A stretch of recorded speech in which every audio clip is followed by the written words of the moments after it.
remember the satisfaction in finding the hearse, the big steering wheel and the big cabin, and of course we had our fun with it, driving it around. Ecto is just this great character of the film. It's funny, it's sci-fi, it's cool, it's nostalgic. And we had this vision of getting Ecto 1 totally refurbished.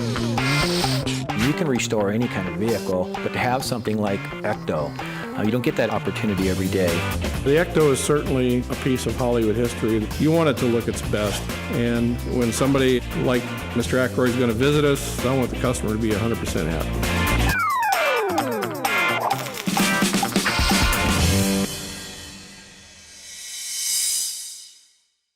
One of the interesting things when we started the refurbishment piece was realizing that Ecto 1 really is the genesis of Dan. He knew that there was this car he had in mind. Dan is so technical.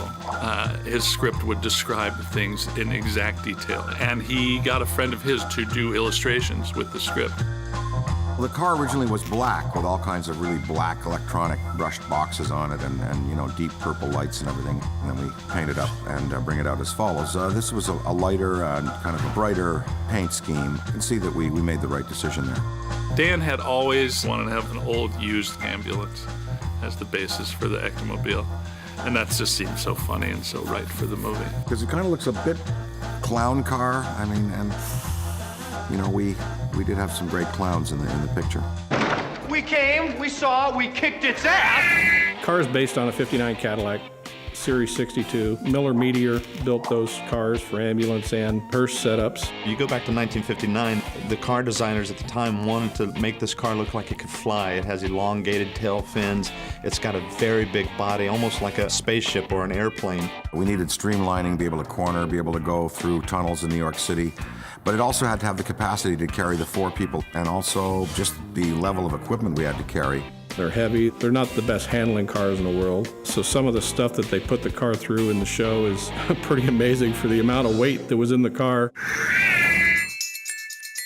Ecto actually makes a great appearance. It's probably one of my all-time favorite grand entrances in a film. It's like a superhero tearing out of a phone booth. You just can't get better than that big barreling 1959 Cadillac chassis rolling down the street with that siren blazing in wild colors. Looking the way it did with this logo on the side, you had to smile, you had to laugh. So it achieved what we wanted it to right away. Over the past 25 years, it's been in parades, it's been in theme park attractions. Wherever that thing has ever been, it has been just an amazing appearance. It has been a huge success. So when we were deciding to relaunch Ghostbusters as a major next-gen video game, we started realizing we got to get Ecto 1 out on the road. And that's a great realization, but then the next dawning was, yikes, it needs a lot of work, you know. Needs some suspension work and shocks and brakes, brake pads, lining, steering box, transmission, rear end.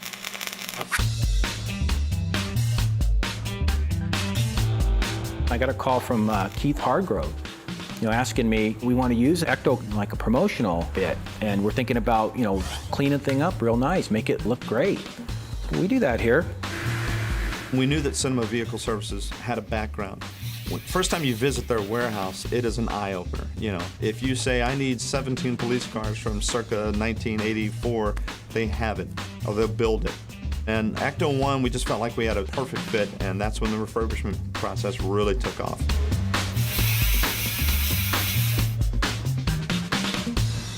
The car came in, it had been sitting for a long time. The belts, hoses, fluids, carburetor, fuel tank, all the fuel lines, most of the wiring, had to be refurbished or replaced. The body has had a lot of weathering over the years. There were some rust issues that probably were inherent with that car when they first bought it. When we first started with Ecto, we probably took 200 pictures from every angle, inside, outside, under the hood, every little, almost the screws, And then it really helps out when you're restoring a vehicle. The basic premise of it was that we wanted to make, especially the exterior Ecto 1, as close to the original was.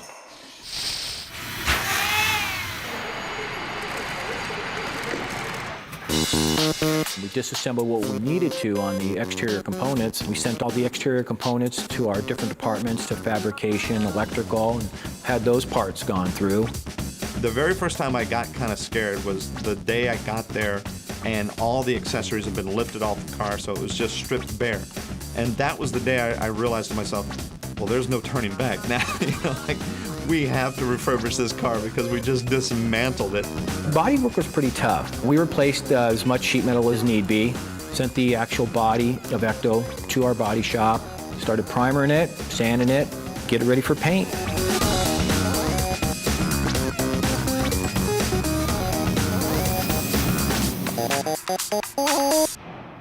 And then it was time to put Ecto back together.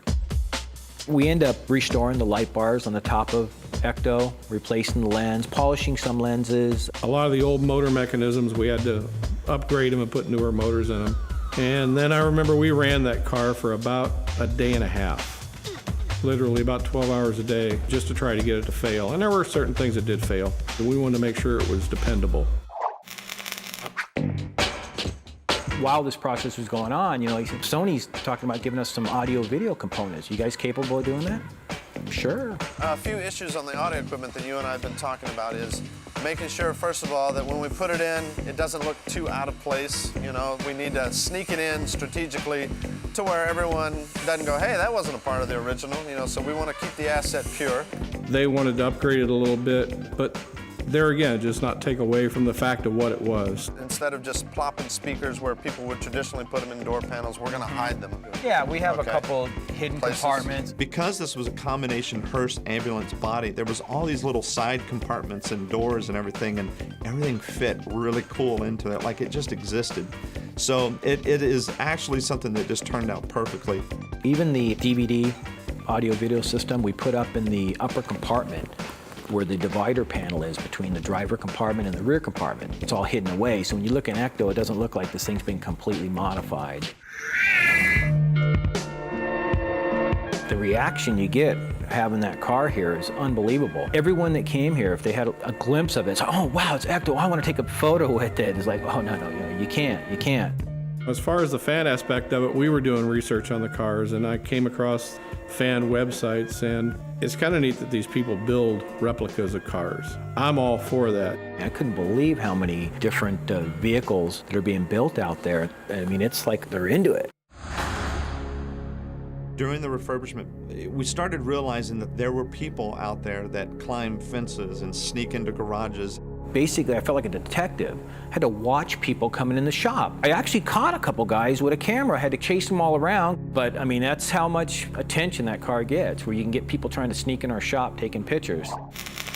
There's always stuff that comes up that you don't anticipate, especially when you're working on a 40-year-old car. It was a bit of a challenge trying to find some old bits and gadgets to restore some of the outside pieces. So a lot of it was just handmade stuff. We got stuff from all over the world. The windshield came out of South Africa, if I'm not mistaken. I was really worried that the chrome, you're not going to find too many chrome pieces that fit a 1959 Cadillac anymore. And if you do, it's probably going to need an extensive amount of polishing and refurbishment. Well, everything we did to Ecto, it was a little tricky, but once you start putting all the chrome on it, that's when you start seeing the car. And then last and least is pretty much just the upholstery and the paint work on it. We polished up the gurney. We're able to do a lot of stuff with the electronics. And you step back and you look at it and you go, that's cool. Yeah, that looked good. Yeah, that's nice. We started realizing, step by step, we were getting there. We were actually getting closer. Great. Oh, well. We knew we sort of had a VIP coming, and it wasn't just to drop by. We knew that it was also sort of an unofficial approval process of how well did we do.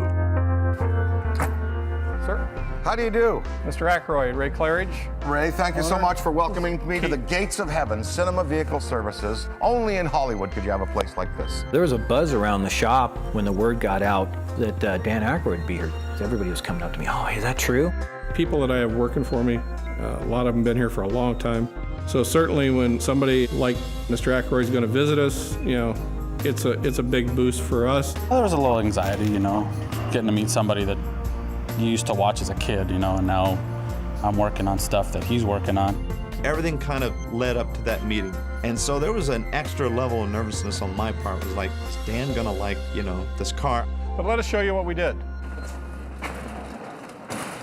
Wow, look at that Cadillac.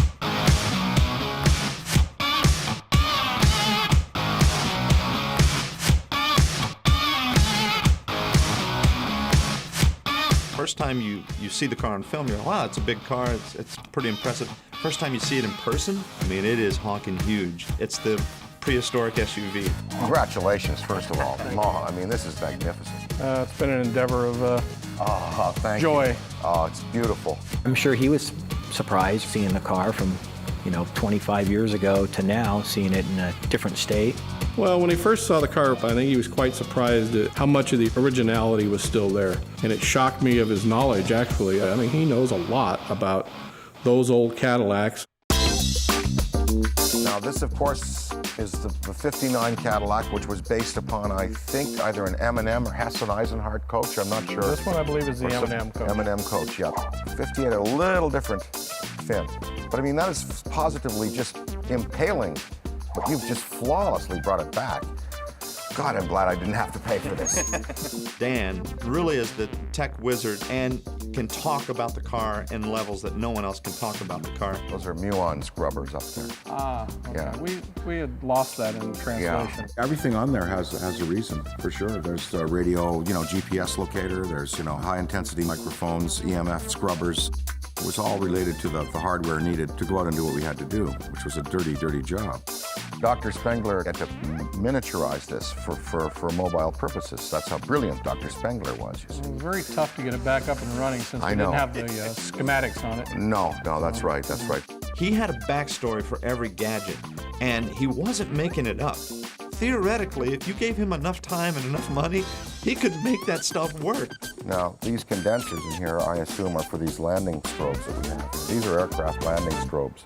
You really get that thing that it was not just another prop, that it wasn't just something in their holster. It was like a buddy that was along the ride for the filming. Even when the camera wasn't working, I think we took it for a few spins. I know Murray and I went around the corner for a cigarette. In it a couple of times, absolutely. I used to take naps in the back seat there because you've got the jump seats, and it was the perfect length to stretch out, We were in the back seat, and he was looking at the DVD display of the movie. And at that moment, he was just a guy enjoying the movie and enjoying the car. Kind of brings it all back again. I'm so proud of the way it holds up, really. The film holds up really, really well. Yeah, I think he wanted to, just for old time's sake, get in it and rev it up and drive it, and just to bring back his memories, too. Sounds good. Cool. Oh, he was chomping at the bit, I think. He jumped right in and fired it up. Feels good, man. So we're going to take this thing for a little cruise. It's got that beautiful Cadillac motor. I pushed it pretty hard at driving it, absolutely. I got some sparks out of it and leaned on it a little bit. Oh, yeah, they got it running good. Just seeing him take off and hearing him corner around a couple of corners, it was like, oh, that was cool. That was cool watching those two get together again. I think he'd have taken it home if he could have, but it made it out and it made it back, so our job was done. As we were really getting close to the end of the refurbishment process, it was quite a journey. There was a lot that we were impressed with Cinema Vehicle Services. We did this for the promotional value, of course, but as the process kept going, we started realizing we're doing this really for the fans. We put so much time and effort into the car. The thing means a lot to me. Seeing it finished from when it first got here to, it leaving completed, I'll have memories forever. And having Dan Aykroyd come over, God, that's something that, I'll be telling my grandkids about for years. This is the real car. And that's what was special to us. If Sony would have come to us and said, look, we want to build 3 copies of the Ecto, it'd have been another job. But when you get to take a piece of Hollywood history and rebuild it, and then a new generation of fans get to see it, that's special. Ecto 1 really holds itself well up there in the pantheon of movie vehicles. The people who worked on the car were able to elaborate on it to the magnificence that you see here. I never thought I'd see it shined up and looking so good. Well, it's going to have to do a lot of work around the country. But for ghost busting, you can't beat it.